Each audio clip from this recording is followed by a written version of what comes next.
ओम शांति। हर बार जब मीठे बाबा की अव्यक्त मुरली सुनते हैं तो महसूस होता है कि बाबा ने अव्यक्त होने के बाद भी हमें बहुत पालना दी है। और हर मुरली का लक्ष्य यही रहता है कि कैसे हम जल्दी जल्दी फॉलो फादर करके बाप समान बन जाएं। कुछ न कुछ बाबा ऐसी युक्तियाँ बताता है कि हमारी स्थिति और शक्तिशाली हो जाए, हम जल्दी जल्दी स्वराज्य अधिकारी बन जाएं, तो फिर विश्व के राज्य अधिकारी भी बन सकें। आज भी बाबा जब बच्चों को देख रहा है तो बाबा ने कहा बाबा को विशेष 2 प्रकार के बच्चे दिखाई दे रहे हैं।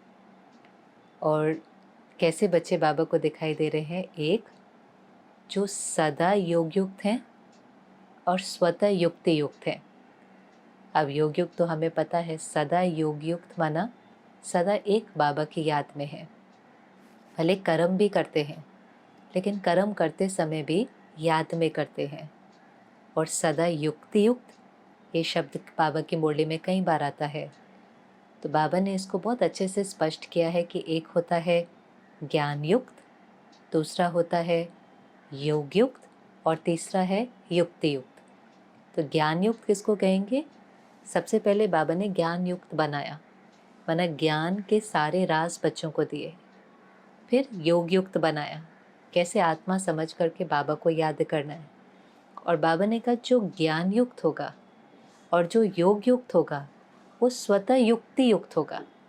युक्ति युक्त अर्थात उसके हर कर्म में जो भी उसका कर्म होगा, चाहे वो संकल्प है, वाचा है, कर्म है, क्योंकि कर्म की शुरुआत तो संकल्प से हो जाती है।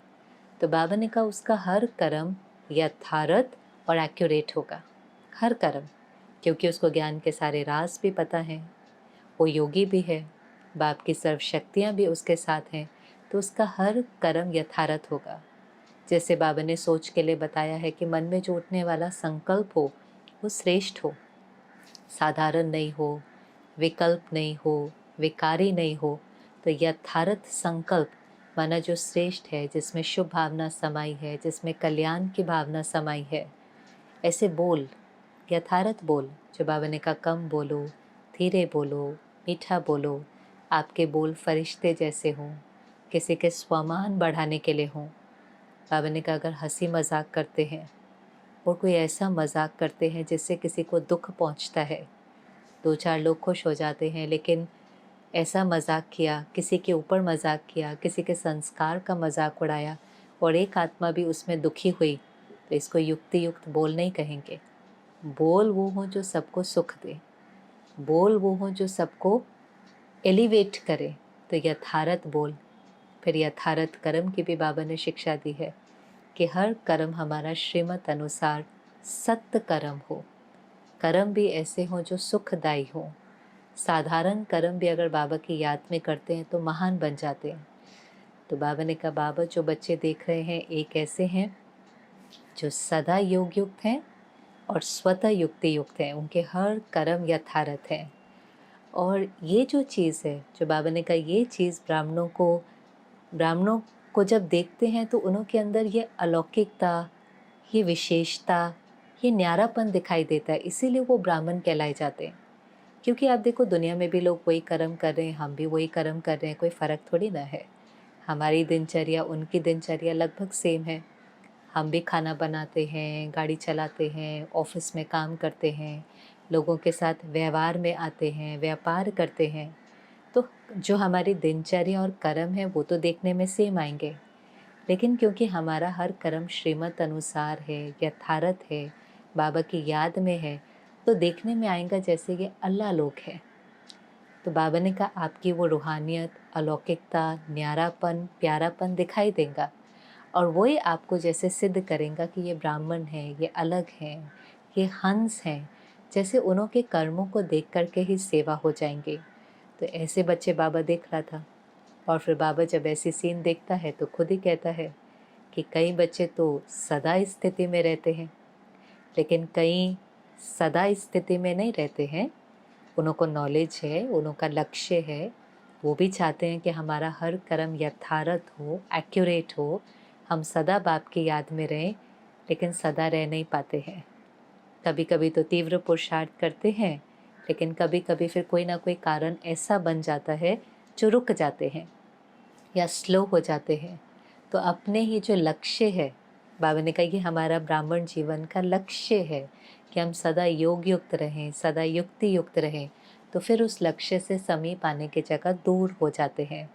अब जैसे बाबा हमारी चेकिंग करा रहा हो कि हमारा हर कर्म एक्यूरेट है, और आप खुद ही समझ सकते हैं कि हर कर्म अगर एक्यूरेट होगा और हम सदा योग में होंगे तो कितने हल्के, कितने खुश, कितनी उड़ती कला की स्थिति होंगी।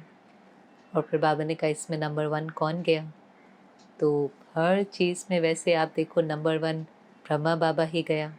चाहे समर्पणता की बात थी, सहनशीलता की बात थी, कोई भी बात थी, बाबा ने कहा हर कर्म ब्रह्मा बाबा ने करके दिखाया। हर पुरुषार्थ में नंबर 1 लिया। लेकिन विधि क्या अपनाई? जो विधि ब्रह्मा बाबा ने अपनाई इस लक्ष्य को प्राप्त करने के लिए, वो थी कि ब्रह्मा बाबा सदा सारथी और साक्षी बनकर के रहा। विधि सदा सारथी और साक्षी बनकर के रहा। फिर बाबा ने इसको और स्पष्ट किया कि सारथी किसको कहते हैं। सारथी माना क्या होगा? हमारा शरीर ये रथ है, इस रथ को चलाने वाली मैं आत्मा रथी अर्थात सारथी हूँ। तो बाबा ने कहा जैसे अपने को समझते हो ना कि मैं सारथी हूँ, तो वैसे आपको स्मृति आ जाती है कि इस शरीर को, इन कर्मेंद्रियों को अपने ऑर्डर से चलाना है, और ये कर्मेंद्रिय ऑर्डर से चलने भी लग जाती है। सारथी माना चैरिटियर, और ये शरीर क्या है? हमारा चैरियट, जिसको बाबा कई बार कहता है ये गाड़ी है और मैं ड्राइवर हूँ, मैं मालिक हूँ। लेकिन जब मुझे ये स्मृति रहती है कि मैं मालिक हूँ, तो देह का भान चला जाता है। मैं शरीर नहीं हूँ, ये शरीर मैंने प्राप्त किया है, ये मेरी गाड़ी है। आज गाड़ी भी किसके अनुसार चलनी चाहिए? ड्राइवर गाड़ी को चलाएगा ना। अगर गाड़ी अपनी मर्जी से चले तो फिर क्या होगा? थोड़ी थोड़ी देर में एक्सीडेंट होगा। इसलिए ड्राइवर बहुत परफेक्ट चाहिए, एक्यूरेट चाहिए, अनुभवी चाहिए, तो वो गाड़ी को बहुत अच्छे से चला सकता है। चाहे भीड़ होगी, चाहे रास्ते में खड्डे होंगे, चाहे ट्रैफिक होगा, चाहे सामने वाला कैसे भी चलाएगा, लेकिन अगर ड्राइवर सारथी शक्तिशाली है तो वो गाड़ी को एक्यूरेट चलाएगा। ऐसे बाबा ने कहा केवल ये स्मृति कि मैं सारथी हूँ सारा देभान खत्म कर देती है। जब हर प्रकार का देभान खत्म हो जाता है तो सहज ही योगयुक्त और युक्ति युक्त बन जाते हैं। सहज ही हमारी कर्मेंद्रियाँ ऑर्डर से चलती हैं। अब आप ये एक बार इमेजिन करके देखो, जिसको बाबा ने पिछली मुरली में भी कहा था कि अकाल तख्त पर आत्मा विराजमान होकर अपनी कर्मेंद्रियों से कार्य कराए। ये कर्मेंद्रियाँ हमारी धोखा नहीं दे। जैसे ब्रह्मा बाबा के लिए सुनाते हैं ना कि ज्ञान में आने से पहले भी ब्रह्मा बाबा अपनी कर्मेंद्रियों की दरबार लगाता था और एक एक कर्मेंद्री को चेक करता था कि कहीं किसी कर्मेंद्री ने धोखा तो नहीं दिया। अब जिसको बाबा कई बार कहते हैं, कई बार ये आंखें चलायमान हो जाती हैं, बहुत धोखा देती हैं, कभी कान धोखा दे देते हैं, कभी मुख धोखा दे देता है। कहेंगे ना बोलना नहीं था लेकिन मेरे मुख से निकल गया। तो माना कौन किसको चला रहा है? हम मुख को चला रहे हैं कि मुख हमें चला रहा है? या कहेंगे मुझे देखना नहीं था पर पता नहीं मैंने कितना समय इसको देखने में व्यर्थ गवा दिया, तो फिर इन आँखों ने धोखा दे दिया। तो ब्रह्मा बाबा ज्ञान में आने से भी पहले इन कर्मेंद्रियों की जैसे दरबार लगा करके एक एक कर्मेंद्री को चेक करता था कि ये मुझे धोखा तो नहीं देती। ऐसे बाबा ने कहा आप भी देखो, ये कर्मेंद्रियाँ आपके वश से चलती हैं कि ये कर्मेंद्रियाँ आपको तो अपने वश में नहीं कर लेती। आप इनको वशीकरण मंत्र से अपने कंट्रोल में रखते हो कि आप इनके वशीभूत हो जाते हो। और हम सबको पता है कि ये स्मृति विस्मृति का खेल चलता है। जब हमें स्मृति है कि हम मालिक हैं तो हम इन कर्मेंद्रियों को बहुत ऑर्डर से चलाते हैं। लेकिन जैसे विस्मृति होती है तो कभी कभी ये कर्मेंद्रियाँ धोखा दे देती हैं। पर बाबा ने कहा अलर्ट, जितना सारथी बनकर के कर्मेंद्रियों से कार्य कराते हैं तो कोई विकर्म नहीं होता है। नहीं तो पुराने संस्कार, अशुद्ध संस्कारों के वश फिर कुछ ना कुछ विकर्म हो जाता है। तो बाबा ने पहले तो ये चेक करने के लिए कहा, क्योंकि अगर एक भी भूत आता है, अगर हम वशीभूत हो जाते हैं, कर्मेंद्रियों को ऑर्डर से चलाने की जगह कर्मेंद्रियों के ऑर्डर से चलना शुरू हो जाते हैं, वशीभूत हो जाते हैं, तो बाबा ने कहा इन भूतों की ना आपस में यूनिटी बहुत है। और हमें पता है थोड़ा भी अगर हमारी किसी के साथ अटैचमेंट होगी तो फिर उससे अपेक्षा होगी, अपेक्षा पूरी नहीं होगी तो क्रोध आएगा, फिर क्रोध आएगा तो उदासी आएंगी, फिर नफ़रत की भावना आएंगी, फिर बदले की भावना आएंगी। तो ये सब आपस में बहुत मिले हुए हैं। इनों की जड़ तो देभान है, देभान आने से ही क्रोध आएगा या एक के बाद एक के बाद। तो बाबा ने कहा ये जो भूत है ना, इनों की आपस में यूनिटी बहुत है। और एक बार जब ये सारे भूत आ जाते हैं, अटैक करते हैं, तो फिर हम इनों के वश होने के कारण बाबा ने कहा फिर ये नहीं कहेंगे कि सारथी हैं, फिर तो स्वार्थी बन जाते हैं, फिर तो अपने मतलब के लिए कर्म करना शुरू कर देते हैं। फिर वो कर्म सत्कर्म नहीं होता, विकर्म के खाते में जाना शुरू हो जाता है। और फिर जो शुरू होती है भूतों को भगाने की युद्ध। थोड़े समय में समझ में आ जाता है, क्योंकि एक भी विकार का अगर अटैक होता है, माया सबसे पहले बाबा ने कहा इन कर्मेंद्रियों पर अटैक करती है। चाहे स्थूल कर्मेंद्रियां हैं, चाहे सूक्ष्म कर्मेंद्रिय है, मन बुद्धि संस्कार हैं या स्थूल कर्मेंद्रिय है, माया इनके ऊपर अटैक करती है। और माया जैसे इनके ऊपर अटैक करती है, थोड़ी देर के बाद तो हमें रियलाइज़ हो ही जाता है, थोड़ी देर के बाद तो महसूस होता ही है कि मैं शांति को अनुभव नहीं कर रहा, खुशी को अनुभव नहीं कर रहा, विकारों के वश हो गया हूँ, अंदर में खालीपन, उदासी, निराशा आ जाती है। फिर बाबा ने कहा शुरू होती है युद्ध। इन विकारों को, इन भूतों को भगाने की युद्ध होती है। और जो युद्ध कर रहा है वो कोई योगी तो नहीं है, योगी तो मौज में रहता है। संगम युग का समय ही मौज में रहने का है, युद्ध करने का नहीं है। हाँ, हमें विकारों के ऊपर जीत प्राप्त करनी है, लेकिन बाबा कहता है उसके लिए नेचुरल चेकिंग का संस्कार हो, सदा आप स्मृति में हो, बाबा की याद में हो कि कोई गलत कार्य हो ही ना। और दूसरा होता है कि विस्मृति हो गई, माया ने वार कर दिया, कर्मेंद्रियों के वश हो गए, फिर मजबूर हो गए, फिर युद्ध करनी पड़ी, फिर उससे बाहर आए, तो उसमें बहुत दिल शिकस्त हो जाते हैं।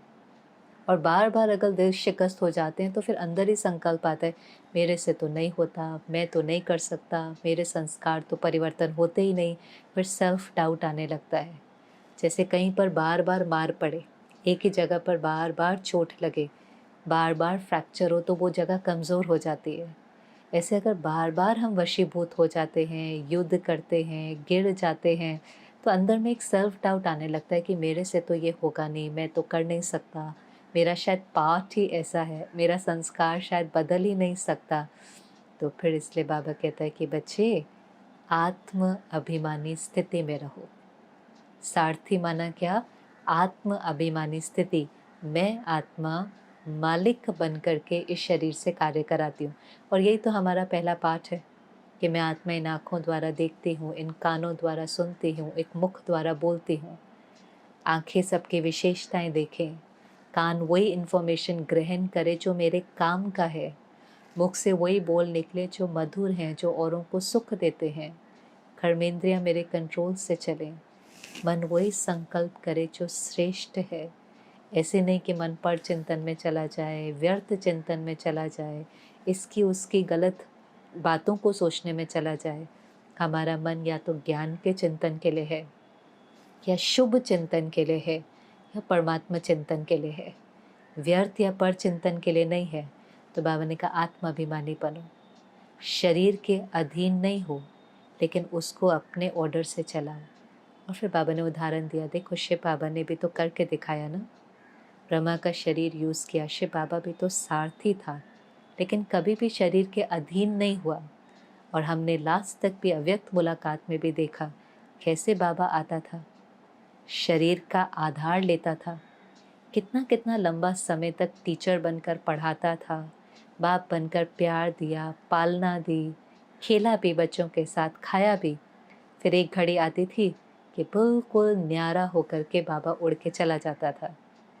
मुझे याद है एक बारी बाबा बैठा था और समय आ रहा था, सबको पता चल रहा था, मुरली भी पूरी हो गई, मिलन भी हो गया, पालना भी हो गई, चिट चैट भी हो गई, भोग भी स्वीकार कराया। बाबा के जाने का समय था, तो बाबा के आसपास जो वरिष्ठ भाई बहनें बैठे थे उसमें से किसी ने कहा, बाबा अभी नहीं जाओ, अभी तो दिल भरी नहीं है।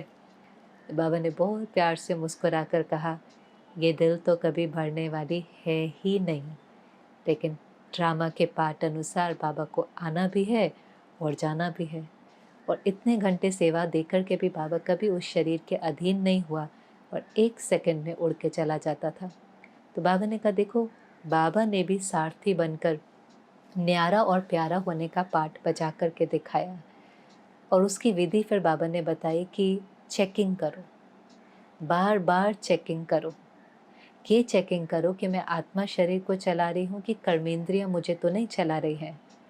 और जो बहुत अटेंशन वाली बात बाबा ने कही, सारा दिन बीत जाने के बाद रात को चेक नहीं करना, फिर तो बहुत भूलें हो जाती हैं। समय की गाड़ी निकल जाती है, बहुत सारे विकर्म हो जाते हैं, फिर दिल शिकस्त हो जाते हैं। लेकिन बीच बीच में चेक करने का संस्कार डालो, ये शुद्ध संस्कार है। देखो ब्राह्मण माना ही चेक और चेंज, ये हमारी जीवन है। ब्राह्मण माना ही सुबह बाबा की मुरली सुनी, फिर सारा दिन बीच बीच में चेक और चेंज।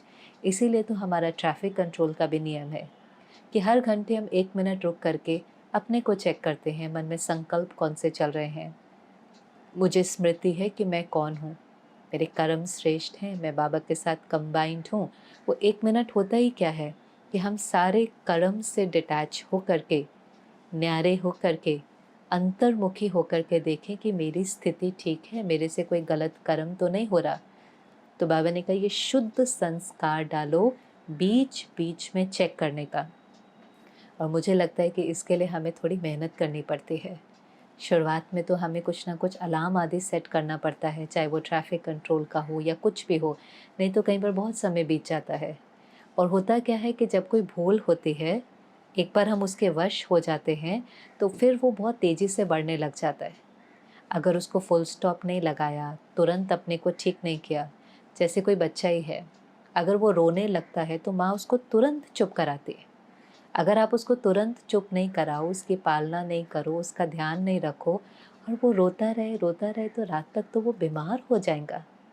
ऐसे ये मन अगर व्यर्थ सोचने लगे, कर्मेंद्रियां कुछ गलत कार्य कर भी बैठे, तुरंत चेक करके अगर फुल स्टॉप नहीं लगाया, अपने को ठीक नहीं किया, श्रेष्ठ कर्म नहीं किया, तो फिर रात तक तो ये मन बिल्कुल बीमार हो जाता है।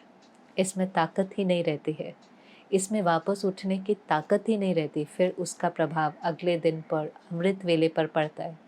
तो बाबा ने कहा, ये आदत बीच बीच में रुक करके चेक करना, इसका संस्कार डालो।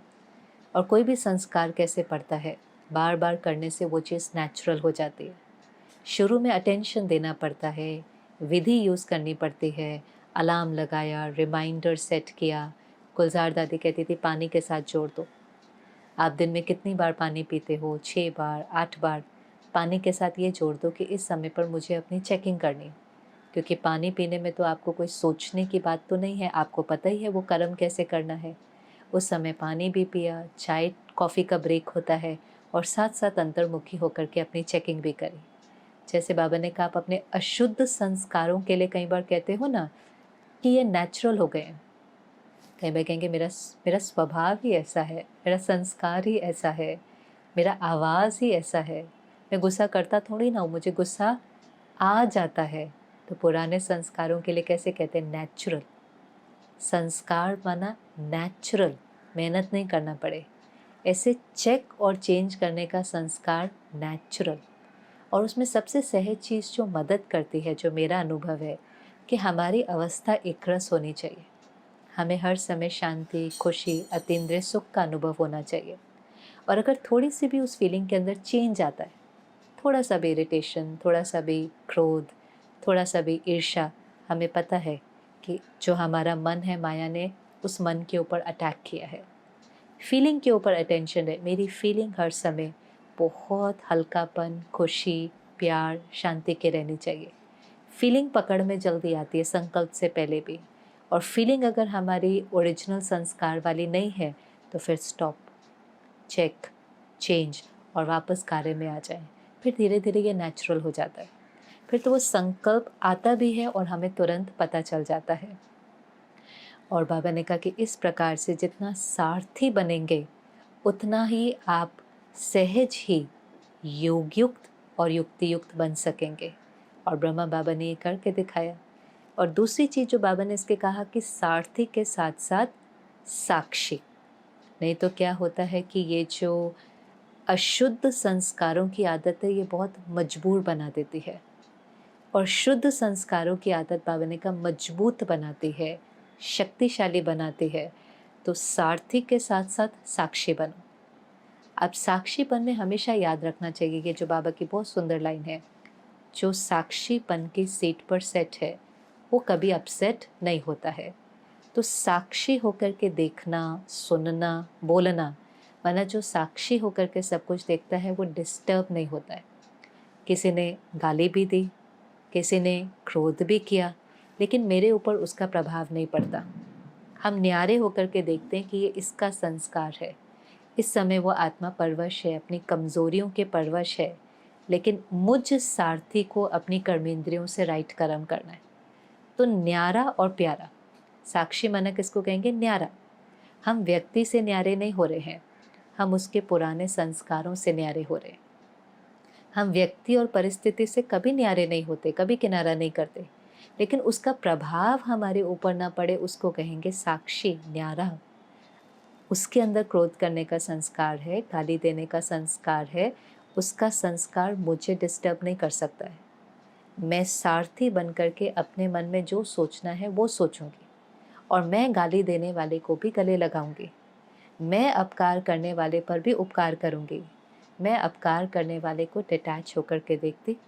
मुझे ये समझ है कि सही क्या है, गलत क्या है, मुझे इसकी समझ है, लेकिन उसका प्रभाव मेरे ऊपर नहीं पड़ता, मेरी वृत्ति खराब नहीं होती, मेरी दृष्टि खराब नहीं होती, और मैं फिर बहुत मालिकपन की सीट पर सेट होकर बाबा की श्रीमत अनुसार राइट कर्म करती हूँ। तो बाबा ने कहा जितना सारथी और साक्षीपन की विधि को अपनाएंगे तो ये जो सिद्धि है, सदा योग युक्त और स्वतः युक्ति युक्त, इस लक्ष्य के बहुत समीप आ जाएंगे। और क्योंकि हमें ब्रह्मा बाप से प्यार है तो हमें ब्रह्मा बाप को फॉलो करके संपन्न बनना ही है।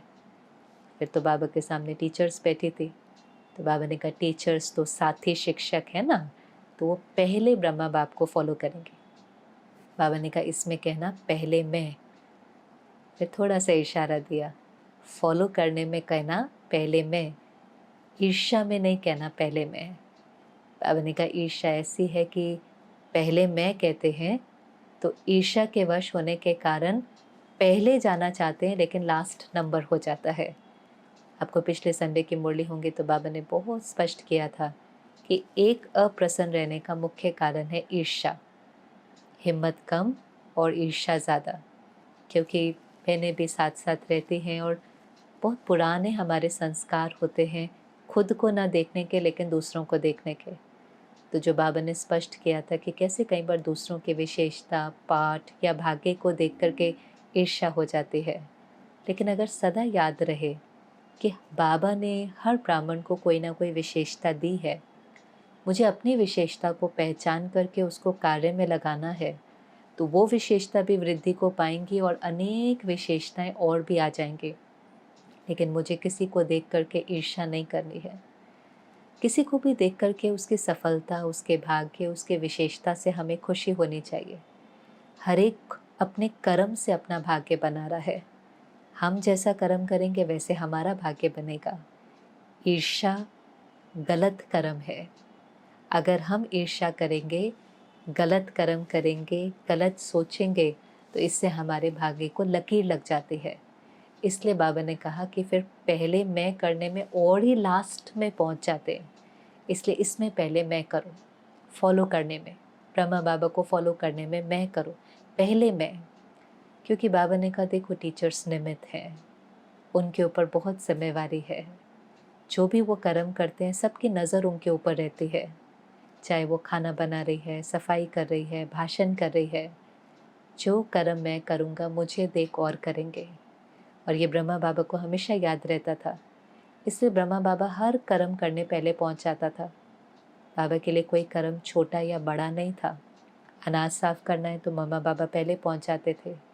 कोई भी और सेवा है, पहले उनको देखकर सारे बच्चे आ जाते थे। तो फॉलो फादर किया, लेकिन बाबा ने सब कुछ करके दिखाया। बाबा को ये स्मृति थी, जो कर्म मैं करूँगा मुझे देख और करेंगे। तो बाबा ने कहा, इसलिए बाबा कई बार कहता है, चाहे भाषण करना है या बर्तन मांजना है, रोल अलग है, स्थिति अलग नहीं हो।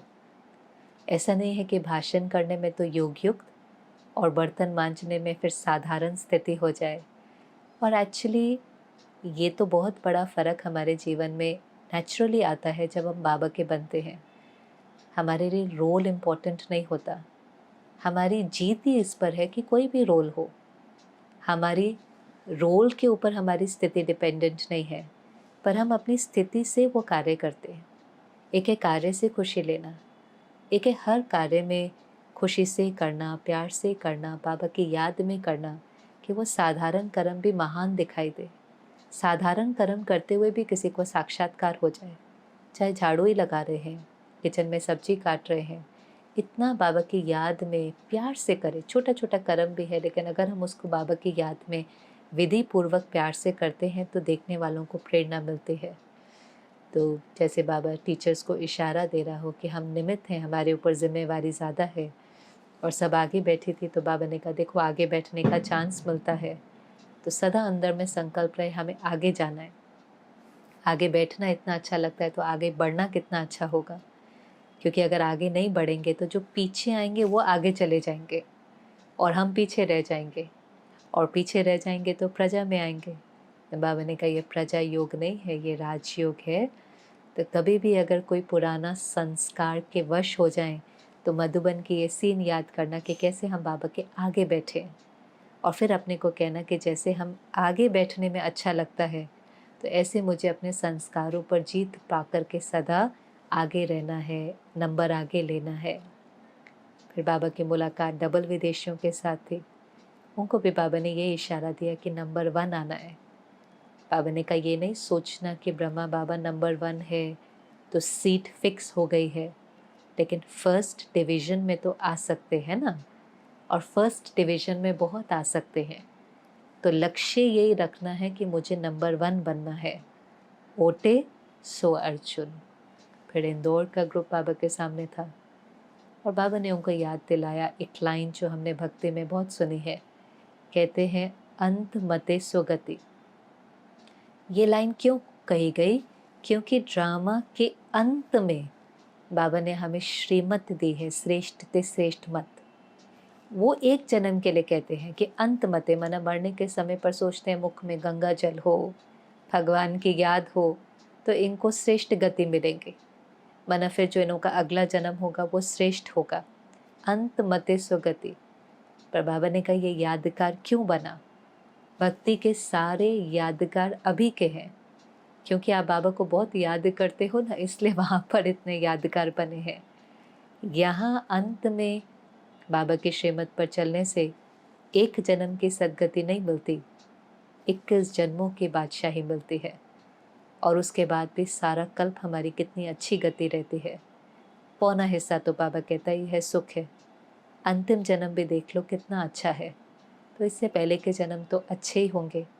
तो बाबा की श्रीमत पर चलने से सारे कल्प का भाग्य बन जाता है। इसको कहते हैं अंत मते सो गति, बाबा की श्रीमत पर चलने से। और इसलिए बाबा ने कहा, देखो कितने यादगार बने हैं, क्योंकि आप बाबा को इतना याद करते हो, श्रीमत पर चलते हो, तो भक्ति में हर चीज़ का यादगार बना। जब वो देवताओं की पूजा करते, कितनी विधि पूर्वक करते, लाला की भी पूजा करेंगे तो उसको उठाएंगे, खिलाएंगे, झूला झुलाएंगे, सुलाएंगे, हर कर्म विधि पूर्वक करेंगे, क्योंकि यहाँ हमने विधि पूर्वक किया है। और फिर बाबा ने कहा, करते हो ना विधि पूर्वक, जैसे भोजन भी बनाते हो तो बाबा को पहले भोग लगाते हो ना, क्योंकि विधि से सिद्धि है। ऐसे तो नहीं जल्दी जल्दी भोजन बना दिया, किसी को जाना था, मजबूरी है, तो भी पहले बाबा का हिस्सा निकाल करके फिर उसको भोजन पैक करो। और ऐसा कई बार होता है ना, किसी को टिफ़िन लेकर के जाना है घर में, तो हम पहले बाबा का हिस्सा निकालें, फिर उसका टिफ़िन भरें, फिर ज़रूर उस हिस्से का भोग लगाएं, क्योंकि भोग लगाने से बाबा ने कहा खुशी रहेंगे। कई चीज़ें भोग के लिए बाबा ने कहा है, जो भोग लगाते हैं भोगनाएं मिटती हैं। भोग लगाने से हम वो भोजन भोलानाथ के भंडारे से स्वीकार करते हैं। भोलानाथ का भंडारा हमारा, हमारा सब कुछ बाबा का। तो हमारा किसी देहधारी के साथ अकाउंट नहीं बनता है। हमारी पालना फिर बाबा के भंडारे से होती है। तो इसलिए ये छोटी छोटी बातें, अन्न का तो मन पर प्रभाव पड़ता ही है, इसलिए बहुत प्यार से भोग लगाना है। जल्दी जल्दी भी नहीं, लेकिन बड़ी भावना से बाबा की वाइब्रेशंस उसमें पड़े। वो खाना हम वापस सारे खाने में मिला करके परिवार को वो प्रसाद स्वीकार कराएं। तो जब विधि से कोई कर्म करते हैं तो उसकी सिद्धि मिलती है। और सिद्धि क्या है? प्रत्यक्ष फल। बहुत सुंदर लाइन थी कि विधि से सिद्धि मिलती है, लेकिन सिद्धि क्या है? संगम युग पर प्रत्यक्ष फल। अभी अभी किया, अभी अभी मिला। अभी अभी कर्म किया, तुरंत उसकी प्राप्ति, अतीन्द्रिय सुख, खुशी, शक्ति अभी अभी मिलता है। बाबा ने कहा ये प्रत्यक्ष फल तो सतयुग में भी नहीं मिलेगा। सतयुग में भी जो प्राप्ति आपको हो रही है, लगेगा मैं राजा का बच्चा हूँ इसलिए मुझे राजाई मिली, पर वो सच तो नहीं है ना। राजाई तो इसलिए मिली क्योंकि पिछले जन्म में श्रेष्ठ कर्म करके गए थे। पिछले जन्म में कुछ ऐसे कर्म करे थे जो राजा के घर में जन्म हुआ, लेकिन याद नहीं रहता है। तो वहाँ पर भी जो फल है वो पिछले जन्म की कमाई का है। लेकिन संगम युग पर प्रत्यक्ष फल और भविष्य का फल तो जमा होता ही है। तो संगम युग प्रत्यक्ष फल खाने का युग है। इसलिए ये विधि सदा याद रखकर सिद्धि का अनुभव करना है। सदा खुश रहना है, उड़ते रहना है, एक स्थिति में रहना है, श्रेष्ठ संकल्प करने हैं। ऐसे बाबा ने बहुत उन्हों का उमंग बुड़ा है। और जो लास्ट बात बाबा ने कही वो भी बहुत अच्छी थी, ध्यान देने वाली। बाबा ने कहा कभी तंग तो नहीं होते, माताएं बच्चों से तंग तो नहीं होती। बाबा ने कहा तंग होंगी ना, वो और तंग करेंगे क्योंकि देखो वो आत्मा है, कुछ ना कुछ हमारा हर एक के साथ हिसाब किताब है। आप तंग होंगे, चिंता करेंगे, नेगेटिव एनर्जी भेजेंगे, वो आत्मा और कमज़ोर होगी। कमज़ोर आत्मा और गलती और भूले करेंगे। इसलिए बाबा ने कहा तंग होने की जगह अपने को ट्रस्टी समझो। दिल में बाबा की याद समाई हो, लेकिन ये आत्माएं मेरे घर में हैं, चाहे बच्चे हैं चाहे और आत्माएं हैं, इनों की पालना के निमित्त मैं हूँ। बच्चे बाबा के हैं, परमात्मा के बच्चे हैं, लेकिन इनकी पालना के निमित्त मैं हूँ। बाकी हर आत्मा अपना हिसाब किताब और संस्कार लेकर आती है। मैं गाइड कर सकती हूँ, इंस्पायर कर सकती हूँ, सही मार्ग दिखा सकती हूँ, फिर भी वो मालिक हैं, अपनी इच्छा अनुसार अपना जीवन चुनते हैं। इसलिए ट्रस्टी, अटैचमेंट नहीं। बाबा ने कहा मेरा मेरापन जो है ना, वो ही अभिमान का कारण है। तो मेरे मेरे को तेरे तेरे में परिवर्तन करो। मेरा मेरा नहीं, मेरा बच्चा नहीं, तेरा, तेरे बच्चे, तेरा घर, तेरा धंधा। तो बाबा तो संभालने के लिए बैठा ही है। बाबा तो बहुत बार ऑफर करता है कि आप ट्रस्टी बन जाओ, जिम्मेवारी बाप को दे दो। बाबा ने कहा तेरा तेरा कहना माना तैरना। तो सदा याद रखना कि हम गृहस्थी नहीं हैं, हम ट्रस्टी हैं। हमारे दिल में बाबा की याद हो, बाकी तोड़ निभाना है। जो हमारे कर्मों का हिसाब किताब है, अच्छा या बुरा, उस अनुसार हमारे आसपास की आत्माएं हैं, उनसे सुख भी मिलता है, उनसे दुख भी मिलता है, वो उनके संस्कार हैं। पर अगेन वहाँ पर जो बाबा ने कहा न्यारा और प्यारा, उसमें न्यारा रह कर के हमें उनको बहुत प्यार देना है। हमें बहुत बहुत भगवान का प्यार हर आत्मा को देना है और उनके संस्कारों का प्रभाव हमारे ऊपर न पड़े। तो ये बाबा की मीठी मुरली थी, जिसमें विशेष तो बाबा का इशारा था कि हम सदा योगयुक्त और स्वतः युक्ति युक्त हों। योगी की निशानी क्या होती है? योगी माना मान अपमान, निंदा स्तुति, हार जीत, सर्दी गर्मी, सब में समान, न्यारा और प्यारा। तो सदा योगयुक्त, स्वतः युक्ति युक्त, और उसकी जो विधि बाबा ने कही, सदा सारथी और साक्षीपन की सीट पर सेट रहे। ओम शांति।